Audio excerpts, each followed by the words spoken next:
जय गोपी जनवल्लभा गिरिवरधारी।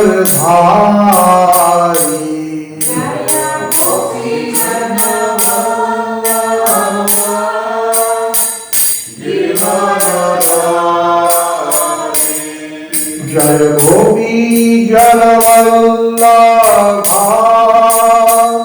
गिरिवरधारी।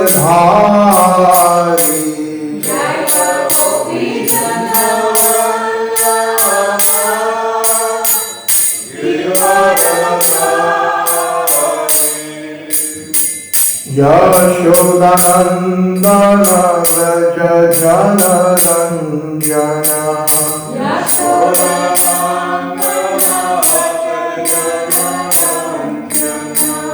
यशोदानन्दन व्रज जनरञ्जन।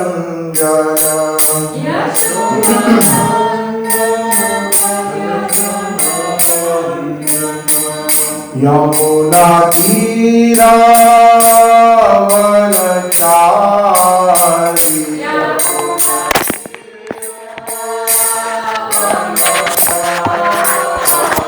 यमुना तीरावनचारी।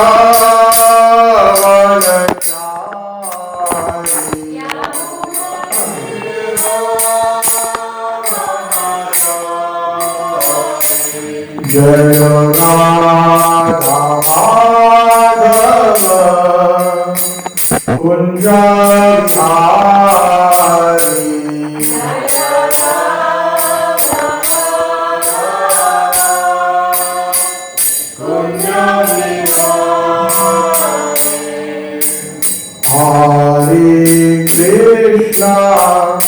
हरे Krishna Krishna Krishna Hare Hare Hare Ram Ram Ram Hare Hare.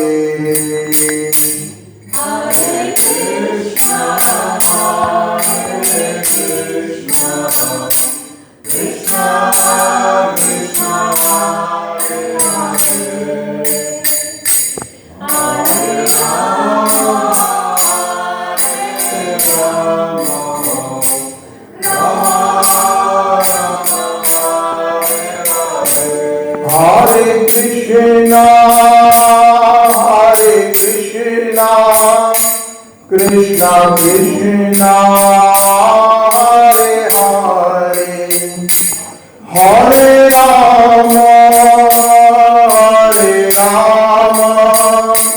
Rama Rama Hare Hare.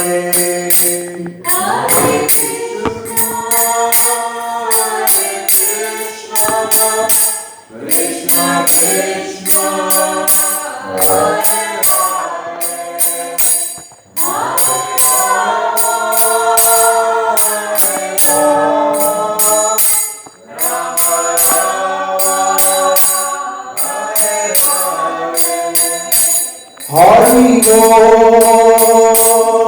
Hari Bol, Hari Bol, Nitai Gaur Hari Bol.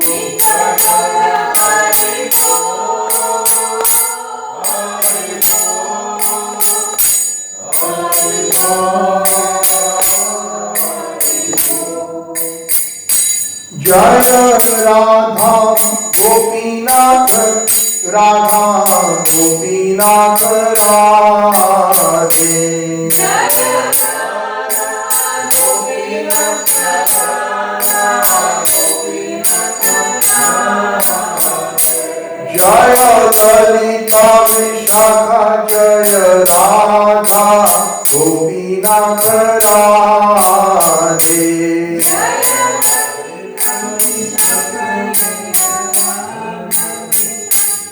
Jaya Radha Gopinath Radhe.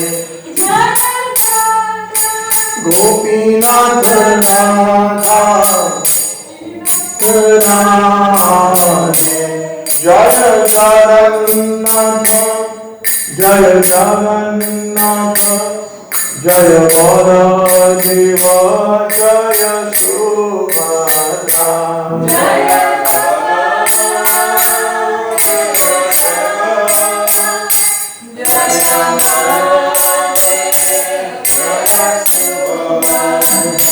Prabhupada, Prabhupada, Prabhupada, Prabhupada, Jaya Jaya Prabhupada, Prabhupada, Prabhupada, Jaya Jaya Prabhupada.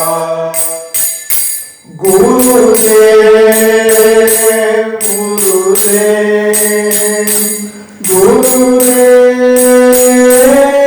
Gurudev, Jaya Jaya Gurudev, Gurudev, Gurudev, Jaya Jaya Gurudev.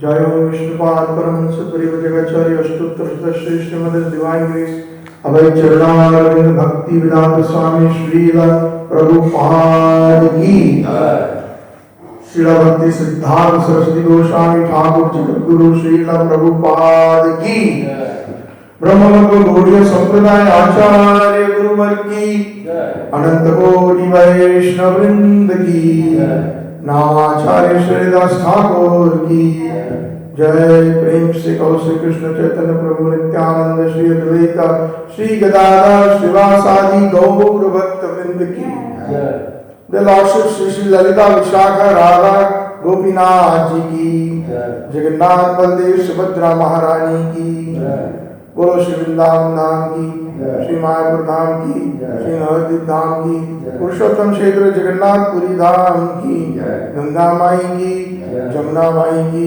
Tulsi Devi Ki Bhakti Devi Ki Samave Gaur Bhakta Vrinda Ki Samave Gaur Bhakta Vrinda Ki All glories to the seven devotees, all glories to the seven devotees, all glories to the seven devotees, all glories to the seven devotees, all glories to Sri Guru and Gauranga, all glories to Srila Prabhupada.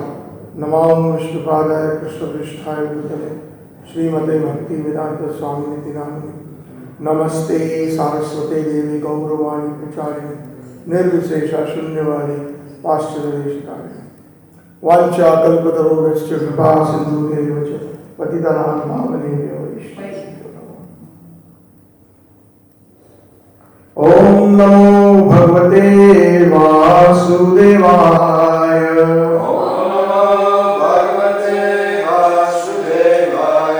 Om Namo Bhagavate Vasudevaya.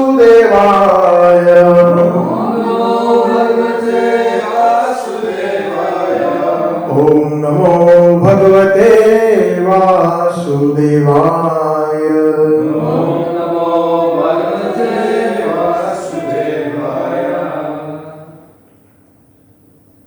Reading from Granth Srimad Bhagavatam, Canto number 8, chapter 5, entitled The Demigods Appeal to the Lord. Today's text is number 35, and I believe 35 and 36.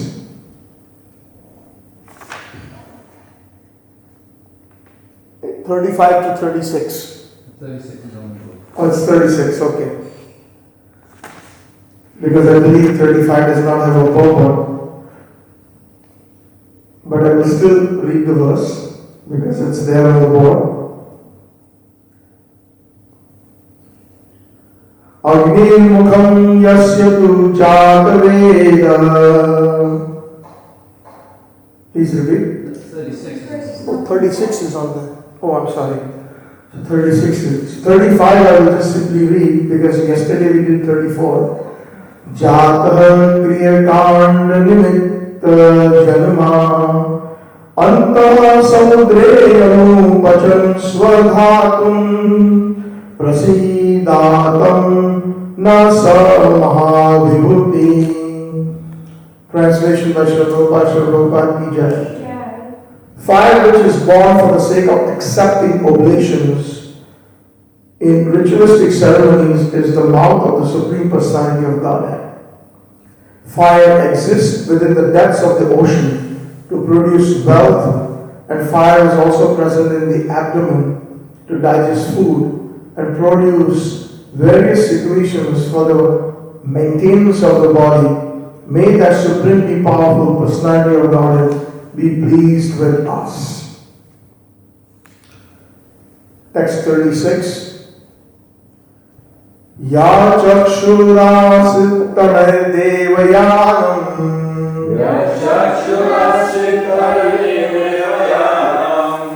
Traimayo brahmana esha dishnyam Dvaram cha muktam mritam cha mrityu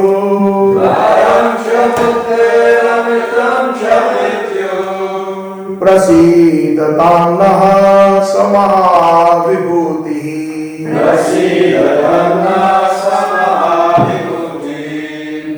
Ya chakshurase taranay devayanam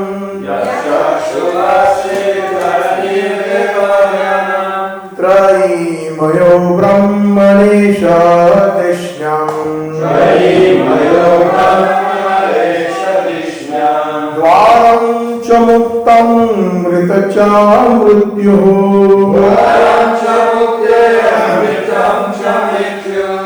Prasidantam na samahavibhuti.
Translation and purport by His Divine Grace A.C. Bhaktivedanta Swami Srila Prabhupada, Srila Prabhupada Ji ki.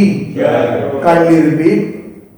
Yat, that which, Chakshuhu, eye, Asit, became, Taranai, the sun god, Deva Yanam, the predominating deity of the path of deliverance for the demigods. The predominating deities for the path of deliverance for the demigods. Traimayaha, Praying for the sake of guidance for the sake of guidance in Karmakand, Vedic knowledge. in Karmakanda Vedic knowledge. Brahmanaha, Brahmana of the supreme truth. of the supreme truth. Eshaha, Esha, this. this, Vishnam, Vishnu, the place for realization. the place for realization. Dwaram, Brahm, Cha, as well as the gateway. as well as the gateway. Muktehe, Mukti, for liberation. realization. Amrutam, Amritam, the path of eternal life. path of eternal life. Cha, as well. As well. Mrityuhu, Mrityu, the cause of death. the cause of death. Prasidatam, Prasidatam, may he be pleased. may he be Nah, not upon us. upon us. Sa, Sa, the supreme personality of Godhead. such supreme personality of God. Mahavibhutihi, Mahavibhuti, the all-powerful. all-powerful. The Sun God marks the path of liberation, which is called Archiradi Vartma. He is the chief source for understanding of the Vedas. He is the abode where the absolute truth can be worshipped. He is the gateway to liberation, and he is the source of eternal life, as well as the cause of death. The Sun God is the eye of the Lord. May the Supreme Lord, who is supremely opulent, be pleased with us. Purport by Srila Prabhupada. Srila Prabhupada Ji ki Jai. The Sun God is considered to be the chief of the demigods. He is also considered to be the demigod who watches the northern side of the universe. He gives help for understanding the Vedas, as confirmed in the Brahma Samhita, chapter 5, verse number 52. Ya chakshuvesha savita sakala grihanam Raja samasta sura murti ashesha tejaha Yasya agyaha brahmati sambrita kala chakro Govindamadi purusham tamaham bhajami.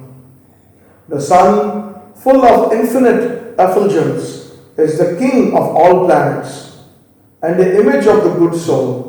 The sun is like the eye of the Supreme Lord. I adore the Prime Lord Govinda, in pursuance of whose order the sun performs his journey. Mounting the wheel of time, the sun is actually the eye of the Lord. In the Vedic mantras it is said that unless the Supreme Personality of Godhead sees, no one can see. Unless there is no sunlight, no living entity or any planet can see. Therefore, the sun is considered to be the eye of the Supreme Lord. That is confirmed here by the words Yat Chakshur Asita, and in the Brahma Samhita by the words Yat Chakshur Esha Savita. The word Savita means sun god. Om Jnana Timirandasya Jnananjana Shalakaya Chakshurunmilitam Yena Tasmai Shri Gurave Namaha. Vancha kalpatarubhyascha kripa sindhubhyeva cha patitanam pavanebhyo Vaishnavebhyo namo namaha. Narayanam namaskrityam naram chaiva narottamam devim saraswati vyasam tato jayodiraye. Shrinvanta swakatha Krishna punya shravana kirtanam hridiyantasta bhadrani vidunoti suhrusatam nashtaprayeshu bhadreshu nityam bhagavata sevaya bhagavati uttama shloke bhakti bhavati naishtiki.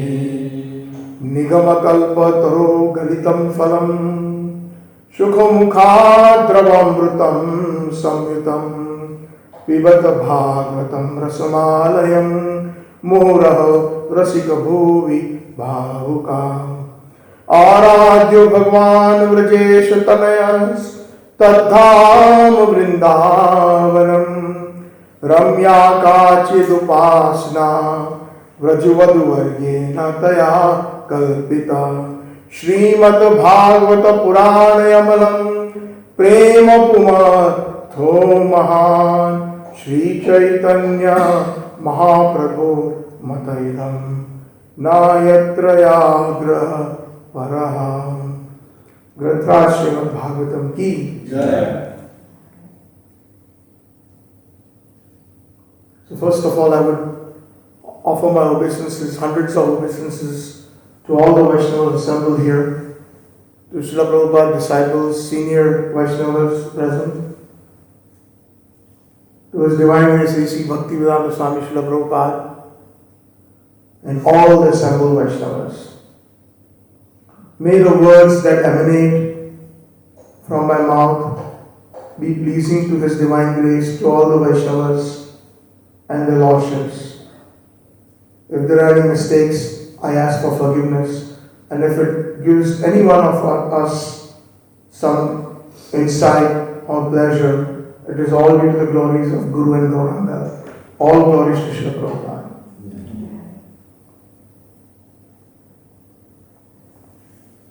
So I will read the translation once more time. The sun god marks the path of liberation, which is called Archira Adi Vartma. He is the chief source for understanding of the Vedas. He is the abode where the absolute truth can be worshipped, and he is the gateway to liberation. He is the source of eternal life as well as the cause of death. The sun god is the eye of the Lord. May the Supreme Lord, who is supremely opulent, be pleased with us. So before we go into today's verse, I would like to kind of briefly summarize so far what has happened in this chapter. In this 8th canto of chapter 5, entitled The Demigod's Appeal to the Lord, the summary is that Lord Brahma is describing, or rather Sukadeva Goswami and Sutta Goswami, they are describing to Parikshit Maharaj mainly three subject matters. The first subject matter being the 5th and 6th Manus. The second subject matter being the curse of Durvasa Rishi. And the third subject matter being is the actual prayers that are being offered by Lord Brahma and the other demigods. So, in reference to the Manus, in this particular chapter, the description is given of the 5th Manu known as Raivat Manu. And in the Raivat Manu's presence, or in his time period, millennium, the Lord appeared as Lord Vaikuntha. And the next Manu, being Chakshusha Manu, the Lord appeared as Lord Ajit or Kurmadev, who is Chakshusha Manu is the 6th Manu. There are actually 14 Manvantars or 14 Manus in one day of Lord Brahma. And one day of Lord Brahma is equivalent to, we will round it up, 400,000 years of Kali plus the previous age, Dwapar 800,000, plus the previous age, Treta Yuga, 1.2 million years, plus the previous age, Satya Yuga, which is 1.6. So total number of one cycle of of Satya, Treta, Dwapar, Kali is approximately 4 million years.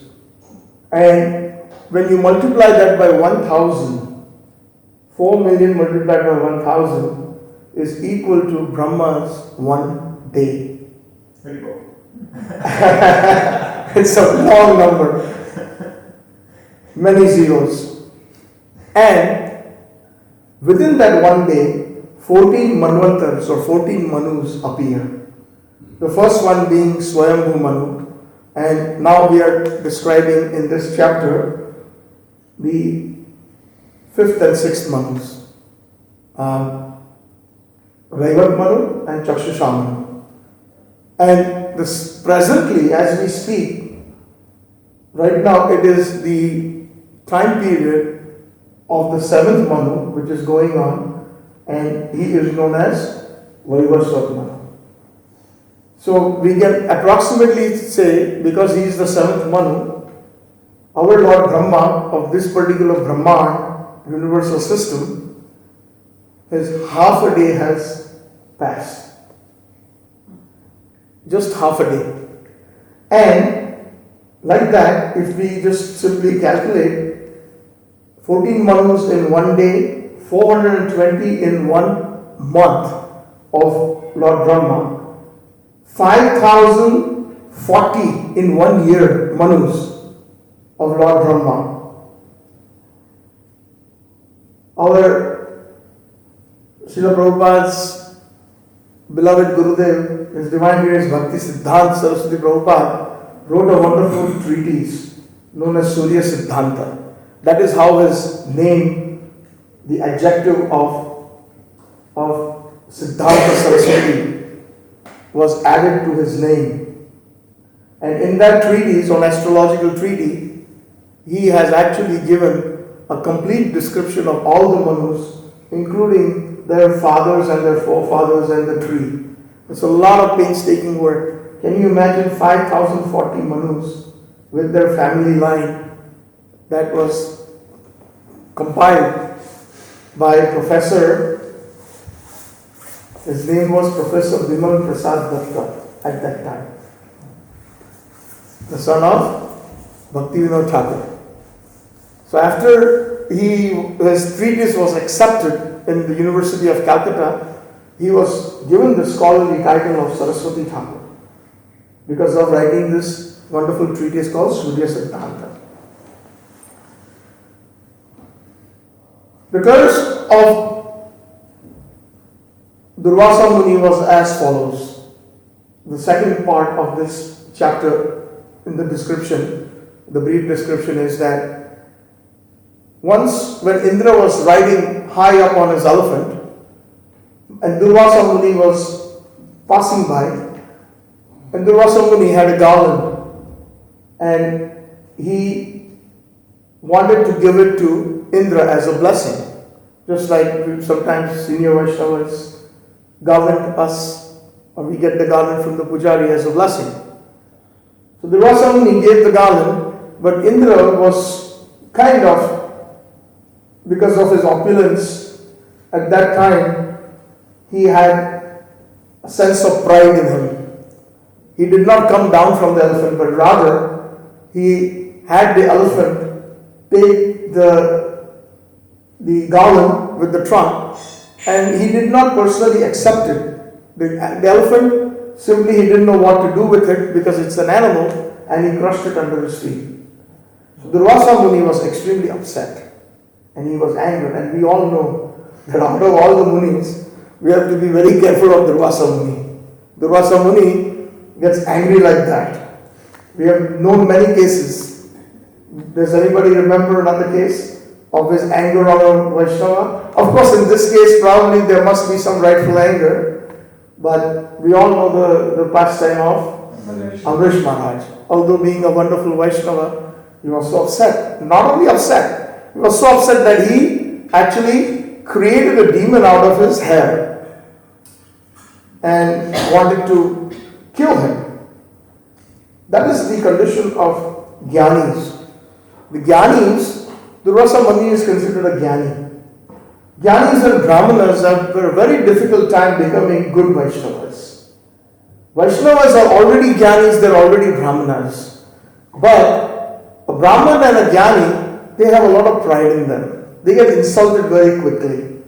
They are still fighting on the subtle body level of Pratishtha. Sometimes they are able to give up kamini and kanchan. They are able to give up the opposite sex, association of the opposite sex, and sometimes they are even able to give up the association, or meaning the attraction to money, kanchan, gold. But pratishtha is extremely hard for them to give up.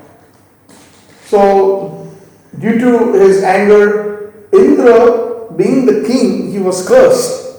And since he was cursed, it seems that the entire bunch of a platoon of demigods were also cursed simultaneously to lose their opulence.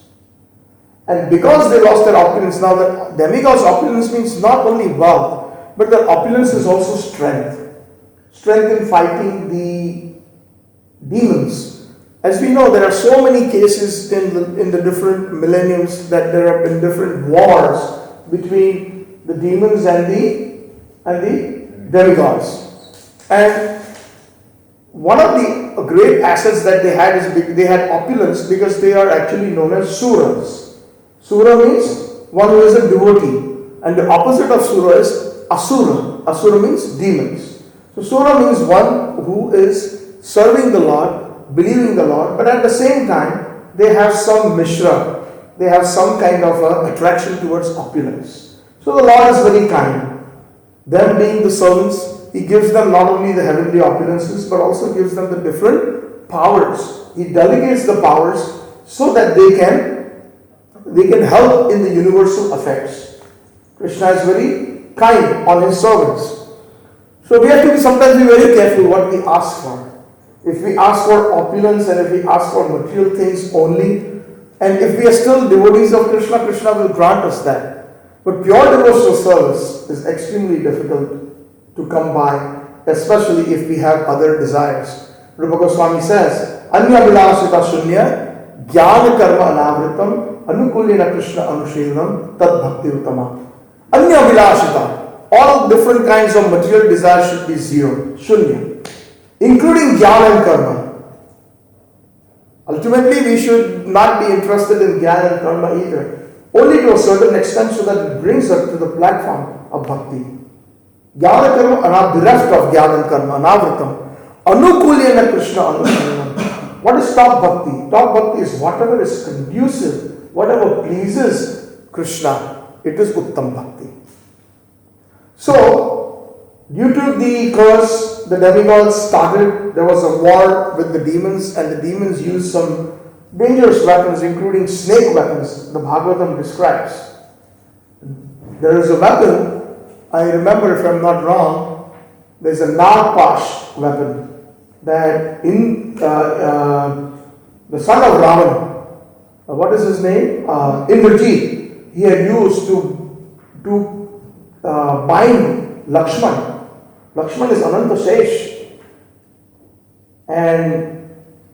And then eventually that Nagpash weapon, it was a fatal hit, and Lakshman swooned. He almost left his body. And that's when we know that Lord Ramachandra ordered Hanuman to bring the Sanjivini from the Himalayas so that he could revive his brother. So that Nagpash weapon is very, very dangerous.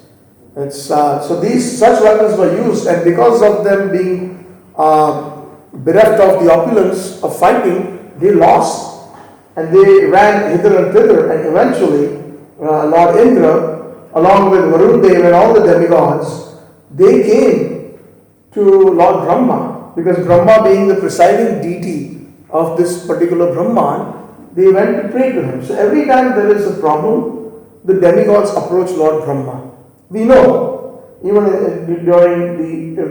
before Krishna appeared, the atrocities of Kamsa and the other demons under him, the Bhoja dynasty, Jarasandha, and so many other demoniac kings, when their atrocities increased, at that time Bhumi, the personification of Mother Earth, she went to pray to the different demigods, including Lord Shiva and Lord Brahma. And what did Lord Brahma do? Lord Brahma realizes that he himself is not powerful enough sometimes to bring a solution to the problems that the demigods had.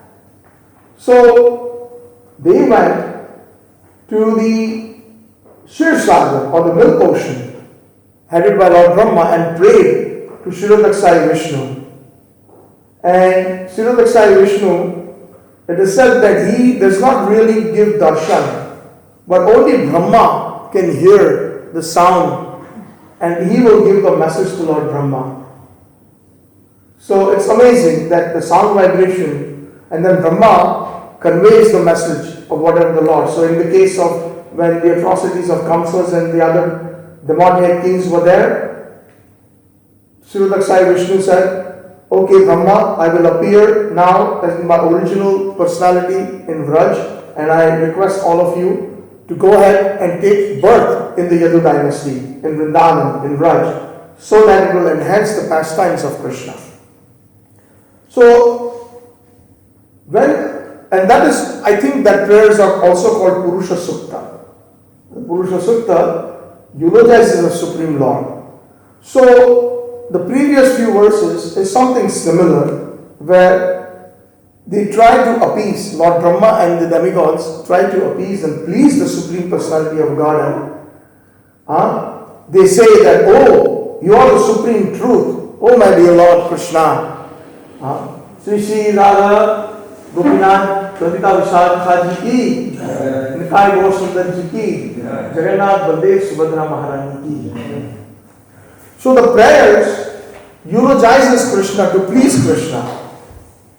What are prayers? Prayers basically, if you want to summarize it, doesn't matter whether we are Vaishnavas. A prayer is basically it has two components. One component is that when we are artis means Krishna says in the Bhagavad Gita, 4 kind of people come to me: arti, arthati, jnani, and jigyasa. So arti is one who is in distress, one who is miserable. So those people go to pray, so that the Lord will remove their miseries. Arthati is one who wants wealth, jnani one who wants knowledge, and jigyasu one who is inquisitive. So Krishna already categorizes this. So that's one reason why people go. And then the other reason is also to please Krishna. Krishna is also known in the Bhagavatam as Uttam Shloka. Uttam means choice, topmost. And Shlok means he is eulogized by wonderful verses. So Lord Brahma and the demigods say that you are the supreme truth. Satyam Param Dhidavamai. Even Vyasadeva, before starting the Srimad Bhagavatam, the actual first verse is also known as Mangalachara. And the second verse is actually the first verse, chronologically speaking. So then the first verse, Vyasadeva says in the last line, Satyam Param Dhimai. You are the eternal truth, O Krishna. So same way Brahma and the demigods are there. You are the origin. Lord Brahma also in another millennium, in chapter 5, we have the Brahma Samhita. He says that you are the origin of everything. Sarva Karana Karanam. You are the cause of all causes. He says, my dear Lord, O Krishna, you are fully cognizant. You know everything. And also we know, by definition, according to most faiths, how do they call God? God is omnipresent, omniscient, and omnipotent. So omniscient means he is all knowledgeable. Again, coming back to Srimad Bhagavatam, the first verse of the Mangalachari. Om Janmadi Yasya Yato Anvayat Itaratascha Artheshwa Abhigya Swarad. Abhigya. Krishna knows everything directly and indirectly. Abhigya Swarad. He says, you are omnipresent. Oh dear Krishna, you are present everywhere. And that is the reason one of the names of Krishna is Vishnu. In Sanskrit, the word Vishnu, when we translate it into English, it means all pervading or present, whose presence is there everywhere. My dear Lord Krishna, Lord Brahma prays, you are not visible to everyone. He prays like that because we are all covered by the moods of material nature. Mother Kunti also prays like that in the first chapter 8 canto in her Kunti prayers. She says, Namasye Purushamadhyam Ishvara Prakrite Param Alaksham sarvabhutana antarbahir avastitam. Meaning, Kunti Mata says, Namasya Purusha Madhyam. I offer my respectful obeisances unto you, the origin of the Supreme Personality of Godhead. Namasya Purusha Madhyam. Ishvara Prakrite Param. Oh my dear controller, oh dear Krishna, you are beyond the three modes of material nature. Ishvara Prakrite Param. Alaksham Sarva Bhutanam. You are not visible to everyone. This is the point that Lord Brahma makes in the previous few verses. You are not visible to everyone. Although Antar Bahir Avastitam, although you are situated within as Paramatma and also outside in different forms, you are not visible. So Lord Brahma continues his prayers. He says, your Maya is very difficult to surmount. Krishna also says that in the Bhagavad Gita that Maya Maya Divattaya. It's not some anybody's ordinary Maya. Maya is mine. And it's extremely difficult. Therefore, Lord Brahma says that we cannot understand you because of your Maya. Again, coming back to the Mangalacharan of Bhagavatam, Muhyanti Yat Surya. The pastimes of Krishna and the interaction of the modes of material nature, they even put the demigods into illusion. Muhyanti Yat Surya. So, he says, therefore we surrender unto you. And then there are more eulogies. More eulogies come by saying that he is making it very easy for the common man. What is the common man? The easy things that Lord Brahma is saying? That the common man needs water for survival. The previous couple verses needs water for survival. And basically, O Krishna, the semen, your semen or the perspiration is the water, the life-giving water, is the source of the life-giving water. Then further he eulogizes, he says the moon is your mind and it is the source of nutrition to the vegetables and the different grains that we get. Prabhupada mentions in his purport that all the succulent, nice vegetables that we eat, where does that juice come from? That comes from Soma, the moon. I think we discussed that verse yesterday. Then he further eulogizes, which is kind of today's two verses, combined 35 and 36. He says that fire which is born for the sake of accepting oblations. So the fire is basically, that is what you are. You are the fire. Because without the fire, the oblations cannot be accepted, especially in a yajna. And Krishna's mouth is like a fire. So just like when we are offering the ingredients, Om Swaha, Swaha, Swaha.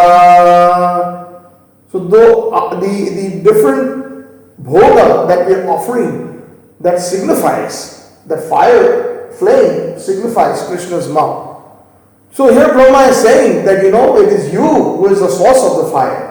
Further he is saying in the same verse that you are the source of digestion, because we have a Vrika Agni, a digestive fire. In every living entity has that. There is a certain temperature that we maintain, especially the mammals or the human beings, about 97 degrees Fahrenheit.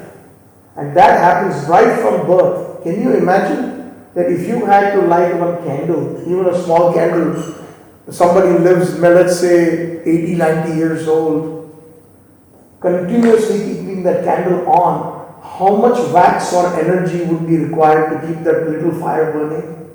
Constantly that fire is supplied by Krishna, who is the fire incarnate in our body that helps digestion. If we don't have the fire or the Agni, we will not be able to digest food. We will not be able to live properly. And then he further says, in today's verse, Brahma eulogizes by saying that sun god marks the path of liberation.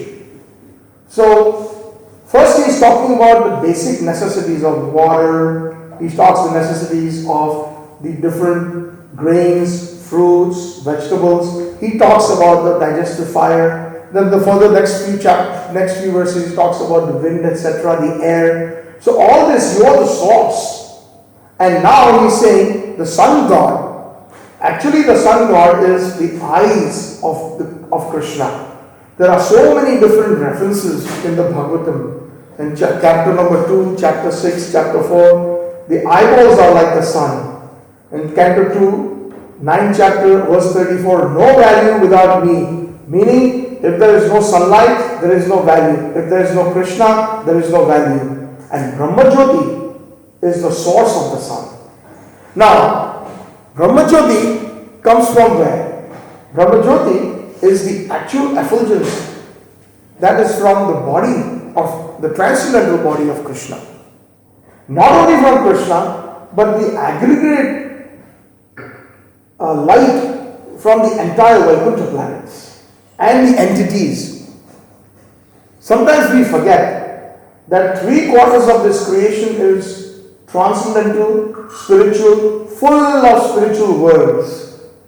Thousands and thousands of Lord Narayanas with Narayana Lokas.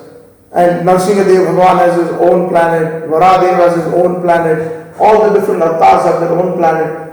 Then there is Ayodhya, then there is Dwarka, then there is Mathura, and then there is Golok Vrindavan. And 3/4, that means this is fully inhabited with personalities, with personality. Like we are living here, we are persons. They live there, they serve the Supreme Lord. So 3/4, can you imagine? So we are 1/4. We are just a minority. We are just a minority. 3/4 are liberated souls.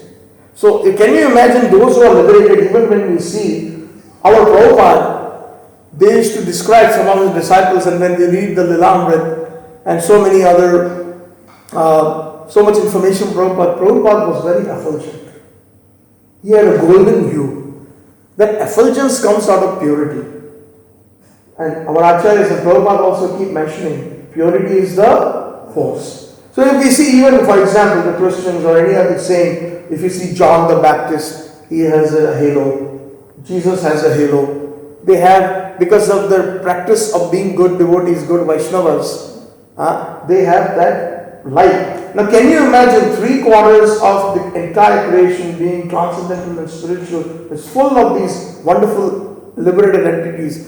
They also have their prakash, or they have their aura. And combined with Krishna and his swamshas, his expansions, his own expansions, that aura actually is Brahmajyoti. Therefore, in Isopanishad, the devotee prays that, my dear Lord, please remove this curtain of Brahmajyoti so that I can actually have your darshan. Brahma Samhita also says, Pantastu Koti Satvara Sastara Sampagamyo Vayarathapi Manaso Muni Pungavanam Sopi Asti Yat Prapadasimni Achintya Guna Sarupam Govindamadi Purusham Tamaham Bhajami. So many yogis sit and drill the respiration, doing pranayam, drilling the respiration, sitting in yoga postures. Sometimes in the Satya Yuga, thousands and hundreds of thousands of years they used to sit. Pantastu Koti Shatvatsara Sampragamyo. Drilling the respiration, Vayarathapi Muni. And what was the result? So api asti yat prapada. They would get the darshan of the light that emanates not from Krishna, but from the toe-nail of Krishna. After thousands and hundreds and thousands of years and millions of years of tapasya, the yogis only get to get the darshan of the light. So this light, Brahmajyoti, coming back to our original reference here, Brahmajyoti, actually, sun is not different from Krishna. Because Krishna's energies, especially the transcendental energies, are not different. Krishna's paraphernalia is not different. Krishna's name is not different. So, and the Krishna's dham is not different. So, Brahmajyoti is Krishna. And the sun god, or the sun, gets that light from Krishna. So Prabhupada gives a very nice example. He said, he uses Brahma Samhita verse number 552. Ya chakshureshu savita sakala grihanam raja samastasur murti rasesha tejaha yasya agya brahmitata samritatara chakru govindamadi purusham tamam bhajami. Ya chakshuresha, you are the eye of Krishna. And why he's saying this is because some of us, especially who are on not so much on a high platform of bhakti, then we have to have something to worship. So, especially the Vaishnavas are very fortunate that our acharyas come and explain us that the Archa Vigraha is not different from Krishna. But those who have difficulty even accepting that, for them, Krishna explains to Arjuna in the Bhagavad Gita the universal form. The universal form, Krishna tries to explain, he tries to induce bhakti or the form, because Krishna is not formless. That's the first thing. Our acharyas stand for that very, very vehemently. When Bhakti Siddhanta Prabhupada used to go in Navadvip, and sometimes we would see some Mayavadi sannyas, or some Mayavadi Bhakti Siddhanta Prabhupada actually catch them by the neck. Why do you think Krishna has no form? He would be very upset, because it is an insult. Even Mahaprabhu said, Mayavadi Bhasya Sunila Hoi Sarvanash. Even the Mayavadi speak on Bhagavad Gita, they speak on Srimad Bhagavatam. And we should be very careful not to hear their commentaries. Otherwise, we will be destroyed. It is just like a snake touching, just simply a small touch by a snake to a pure bowl of milk. That milk becomes poisonous. So even when you are hearing Shastra from non-bona fide sources, especially Mayavadis, who consider themselves to be God, you are God, I am God, you are all God, this is very, very appealing to people. But if we say, no, you are an eternal servant, eternally you are a servant, that does not appeal to a lot of people, to a lot of class of people. So most of the people in Bharatvarsha or in India, there's a lot of them who are Mayavads, who like this philosophy that ultimately I will become God. Brahma Jyoti, that's where I would like to merge. But Prabhupada explains that this Brahma Jyoti is a temporary area where they fall down. When Lord Brahma says, there's a verse I think in the 11th canto, Aruva Kruchena Patanti Adaha. They eventually fall down from there because there's no activity. The soul needs seva, activity. And in the Brahma Jyoti there is no activity. It's like, for how long can you sit in meditation, especially in Kali Yuga? Impossible. Not for too long. So the point is that for those who cannot understand the Sri Vigraha concept, those who cannot understand the pastimes of Krishna, that Krishna has a friend, Krishna has father, Krishna has mother, Krishna has brother, Krishna has his gopi lovers, all these things are very high level subjects for those people who cannot understand, and Krishna tries to give Arjuna this, through Arjuna, that the universal form. And in the universal form, in many verses in the Bhagavad Gita, it is described that the eyes, when we see the sun, that our consciousness should be that, oh, these are the eyes of Krishna. When we see the mountains, it's given in the Bhagavatam, then these mountains are considered like the chest of Krishna, or the caves in the mountains are considered the nostrils of Krishna, the veins of Krishna, the rivers and the rivulets are considered the veins of Krishna, the moon and sun are considered the eyes. So that way, it is sort of an ABCD introduction to thinking that God is a person. When Srila Bhakti Siddhanta Prabhupada, on one of his appearances, our Prabhupada wrote a wonderful poem in English. And Bhakti Siddhanta Prabhupada was so pleased that he said, whatever Abhay Charana Das writes, you publish it. He told some of his senior disciples. And that is why he was also known as Dub. Prabhupada was known as Kaviraj. Kaviraj means a poet. So he wrote a wonderful poem in English. Not only in Bengali he has written, but in English there is one poem called Adore, Adore Ye All Thee, Happy Day, Sweeter than heaven, brighter than May, when he appeared in Puri, the holy place, my Lord and Master, His divine grace. And in that poem, Prabhupada mentions a wonderful thing, that Bhakti Siddhanta Prabhupada was really happy. He said, absolute is sentient. Krishna, who is the absolute truth, Satyam Param Dhimahi, is sentient. Sentient means he's got senses. He's a person. And when you have senses, that means you have a body. Of course, in this case, that's a transcendental body. Absolute is sentient. Thou hast proved. Again and again, Bhakti Siddhanta Prabhupada used to defeat all those Mayavadis by giving scriptural evidence. Absolute is sentient. Thou hast proved. Impersonal calamity, thou hast moved. You have removed this calamity of impersonalism. And Bhakti Siddhanta Prabhupada was so pleased with those lines especially that he said, whatever he writes, you must publish. Outstanding order. That's why even in Prabhupada's Pranam Mantra, Nirvisesha, Shunyavadi, Paschatya Deshatarine. It's very difficult to, to deliver Mayavas. Ordinary persons, Vaishnavas cannot do that. It requires a very high caliber Vaishnava. And that is what Prabhupada is, as described in his Pranam Mantra. The sun is like the eyes. And he is, basically the sun is, so that we can see, when we see the sun, moon, stars, etc., we see that this is Krishna. Now, also another thing about this particular verse is that they talk about liberation. The sun is the source of liberation. There is the chief of the Vedas.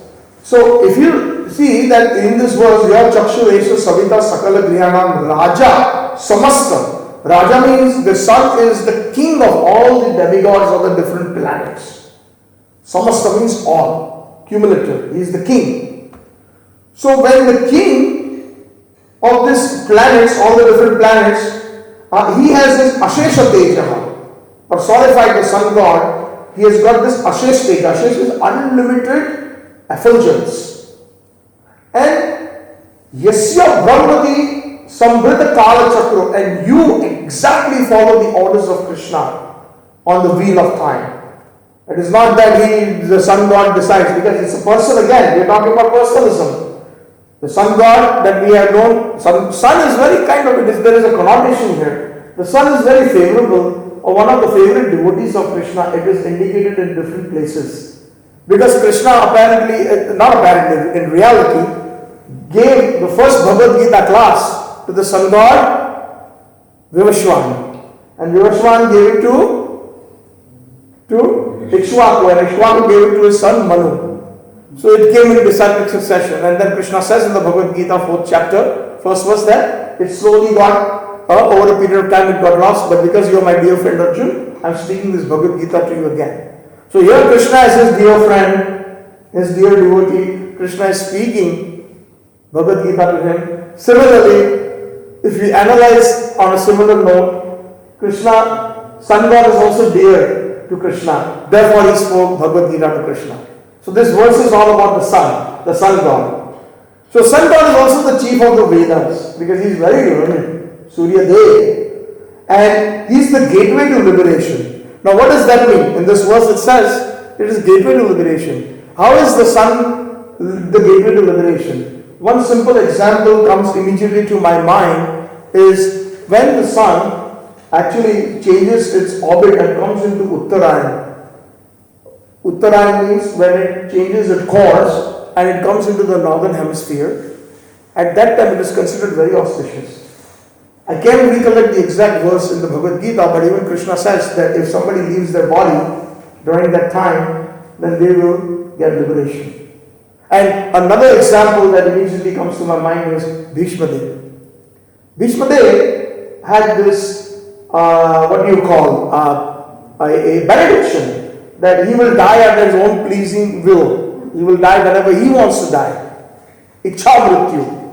So although he was completely riddled with arrows and he had fallen down on the battle of Kurukshetra, he waited till the sun came into the northern hemisphere.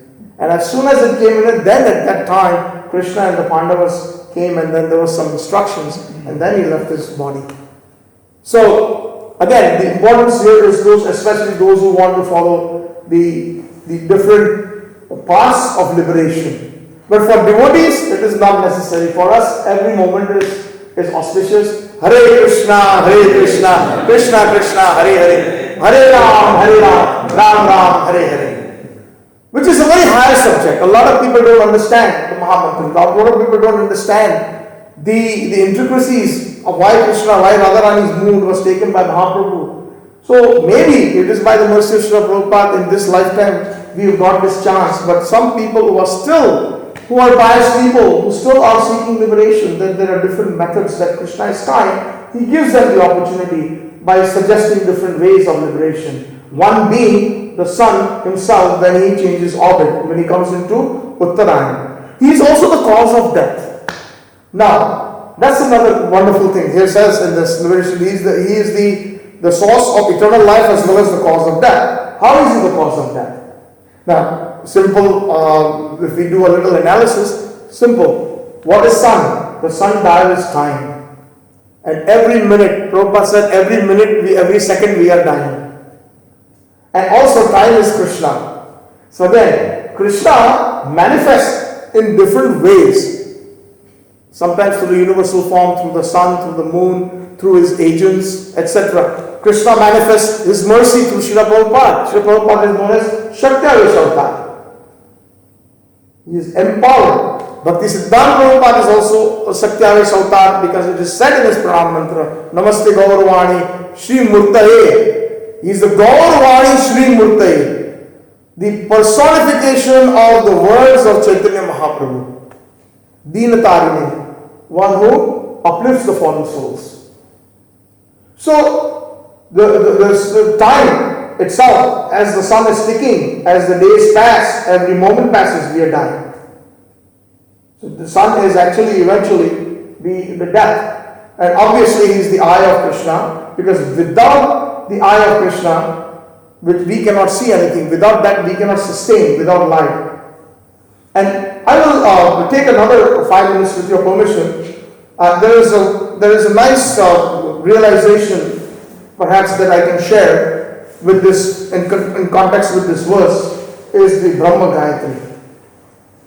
The Brahma Gayatri, we all chant that, and it's a very famous Gayatri. Even the non-Brahmanas in India, they chanted Om Bhur Bhuvasva Tat Savitur Varenyam Bhargo Devasya Dhimahi Dhiyo Yo Na Prachodayat.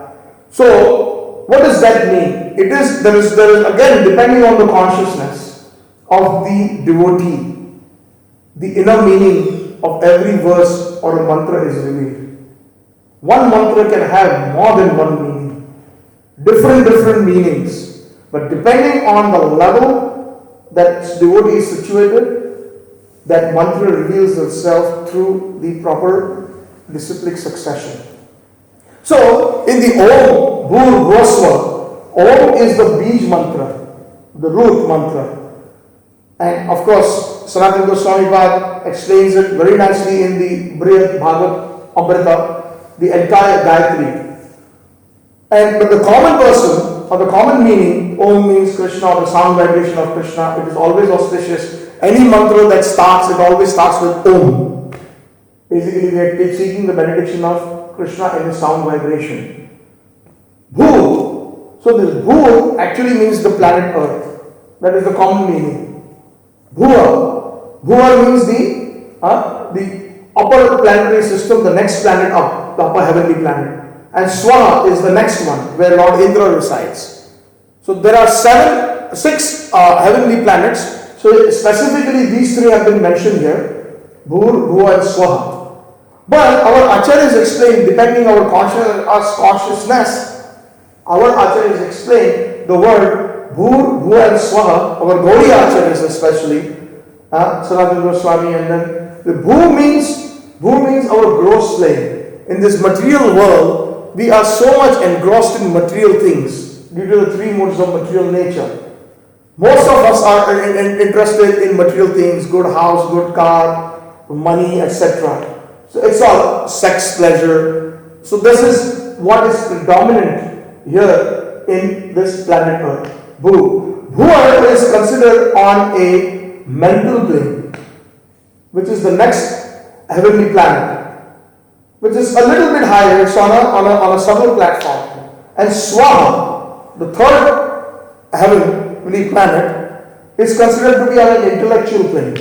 But it is still material. Why I am taking a little more time to explain this is because here there is a connection with the sun in the Gayatri. So Om Bhur Bhuva Swa Tat. Tat means that. That means the sun in the common meaning. Tat Savitu. Savitu means the sun god. Varenyam means we pray to. Because the sun god, the common meaning, and now I am explaining the common meaning. The sun god is the one who supplies the light, and without light we cannot survive. Sun God is the expert on Vedas, so he can give us the intelligence. So Om Bhur Swaha Tat Savitu Varenyam Bhargo Devasya. Bhargo means the light that emanates from the sun. And Deva means O demigod, O sun god. Bhargo Devasya Dhimahi. Please, I meditate on you. Dhi means my intelligence. I put my intelligence. Mahi, or rather, please give me the intelligence. Dhimahi. Dhiyoyo na prachodaya. Dhiyoyo means please give me the intelligence. Against it means stress. Dhiyoyo, please, Dhi means to give me intelligence. Yo. Dhiyoyo, na means all of us. So it is a cumulative. Na means all of us. It's plural. Prachodaya, I pray to you. That is the common meaning, and that is why most of the Hindus they explain it from this perspective. Again, the reason why I bring this up because the glories of the sun are in this Gaytri mantra. But from the Gaudiya perspective, it's amazing the explanation. There can be a seminar just by itself, but very briefly end the lecture here. When we say Om Bhur Bhoswa, the three intellectual planes of the mundane plane, the gross, mental and intellectual plane, that those three can be, Prabhupada even says, by chanting the Hare Krishna Maha Mantra, one can surmount the mental and intellectual platform. Correct? You heard that, right? When Prabhupada when Prabhupada chants the Hare Krishna Maha Mantra, he has a wonderful purport that he gives. And the word Gaytri means Ga means to sing, Gaya, and Tri means the three modes of material nature or the threefold miseries. So, singing of the hymns or singing that verse or singing that will give us the deliverance from the three modes of material nature and bring us on a transcendental platform. So, for us, Gayatri means Sankirtan. Hare Krishna, Krishna Krishna, Hare Hare, Hare Ram, Ram Ram, Hare Hare. And especially when we are singing it in the temple, it's so melodious, it's so wonderful. And it really takes us, sometimes even devotees, we have so many problems in our lives. It could be either material or mental or health. We are not bereft of that yet. We are still practicing devotees. We are Vaidhi Bhaktis. So we have many issues in our lives. But let's say when we come into the temple in front of Lalita Vishakha Radha Gopinathji and we sit and the wonderful kirtan that the kirtaniyas are doing, you completely forget. It delivers you from the three modes of material nature. Even if it is temporary, so it does. But eventually, when we practice it continuously, it will deliver us completely from the three modes of material nature and leave us on the Shuddha Sattvam platform by giving us entrance into the plane of Golok Vrindavan. So, Om Bhur Bhosva Tat Savitu. This Savitu here means Krishna. Even those who are twice initiated, the explanation is given when we get the second initiation, that we are actually meditating on Krishna. That Krishna, please give me the intelligence to transcend these three planes of Bhur, Bhu and Swaha. The gross plane, the mental plane and the intellectual plane. Because the yogis and the jnanis, they are still on the intellectual plane and they consider themselves to be the highest. But we know, sometimes we also get so much knowledge and we also feel puffed up, etc. But then, the whole idea is that Krishna, the prayer is, make us humble and give us the taste in your holy name so that we can even transcend these three planes. Om Bhur Bhur Swaha Tat Savitu Varenyam. I pray to you. Savitu means here Krishna, the origin of the sun, and Krishna himself from the Gaudiya perspective. Varenyam Bhargo Devasya. Amazing. The word Bhargo means light in ordinary means, but Bhargo means the consort of the topmost energy, Srimati Radharani. All these things are explained by our Gaudiya Acharyas. Actually, we are praying now to Srimati Radharani Bhargo, the one who pleases Krishna the most. Please give me that intelligence so that I can also please Krishna. I can please you. Bhargo Devasya. Bhargo Devasya. There is some grammar involved here. I'm not an expert on Sanskrit grammar, but I remember reading this a long time ago. So Bhargo Devasya means the energy belonging to Devasya. Devasya means here means Krishna. The topmost energy belonging to Krishna. So now you are praying to the topmost energy, the Haladini Shakti of Krishna, Radha Rani. Bhargo Devasya Dhimahi. Dhimahi means intelligence. Please give me that intelligence so that I can go beyond these three material planes of gross, mental and intellectual platform. Bhargo Devasya Dhimahi. Dhiyo yo na prachodaya. Dhiyo yo means, again it means that give me that intelligence, O Radharani, so that I can please your Krishna, so that I can please you, us. So here we are thinking as Vaishnavas. It's very important. Just not me, us. Give us all the intelligence. So when we Vaishnavas are what? Paradukhe dukhi. They are always sad because of the others who are suffering. Personally they are never sad because they are not on the bodily platform. So Prabhupada also used to always hard. Please try to understand. So he used to always pray to Radha Krishna that kindly, my dear Radha Krishna, please give them the intelligence, plural. He used to pray. So Vaishnavas always say, please give us the intelligence. When we say singular, then it's only our. And if it is singular, then Prabhupada would have been just in Vrindavan, staying there by himself and not come out. Most of us want big plans that one day we will retire, save some money, out of the interest maybe we will settle down, buy a small place in Vrindavan and never leave Vrindavan again. Right? But Prabhupada left Vrindavan for the sake of us, but higher purpose. So that is the Vaishnava essence, the Vaishnava compassion. So here, no prachodaya means us. That compassion is there. So my dear Radharani, please don't forget all of us Gaudiya Vaishnavas, where eventually we are sadhaks right now. We are trying to become good devotees. We are trying to please make us pure devotees so that we can serve nicely. Prachodaya, you and your servitors, meaning the gopis, the manjaris, who are none other than our acharyas.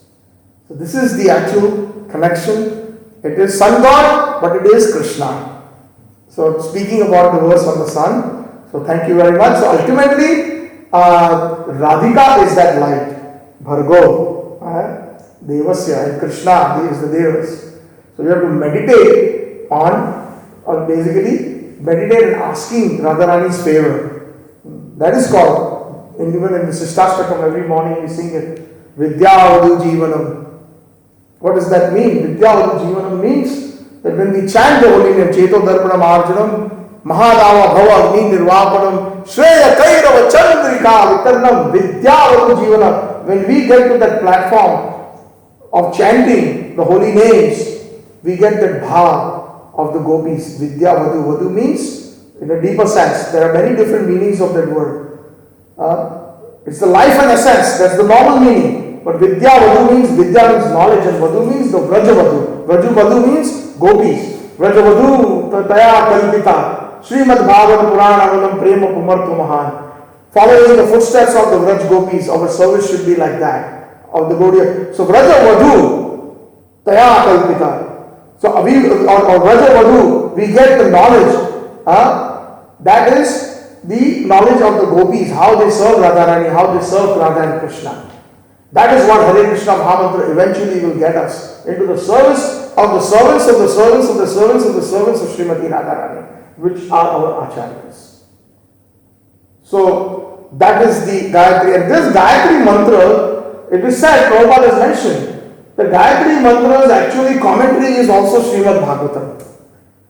This Gayatri mantra is so powerful. Even the Gayatri mantra's first verse in the Srimad Bhagavatam is all about the Gayatri mantra. So Gayatri mantra, yes, it is for Brahmins, it is true, because most of the people cannot follow on a Brahminical platform. It is difficult. So of course the Hare Krishna Maha mantra is actually Gayatri mantra simplified for us Gaudiya Vaishnavas. So Hare Krishna, Krishna Krishna, Hare Hare, Hare Ram, Ram Ram, Hare Hare. Thank you very much. All glory to Srila Prabhupada. If you have any questions or comments, a couple of minutes, or we can just cut it off right now. Time is up. Thank you very much. Hare Krishna. All glory to Sri Guru and Guru. Srila Prabhupada, one shot will put the पतितरां पावनेभ्यो वैष्णवेभ्यो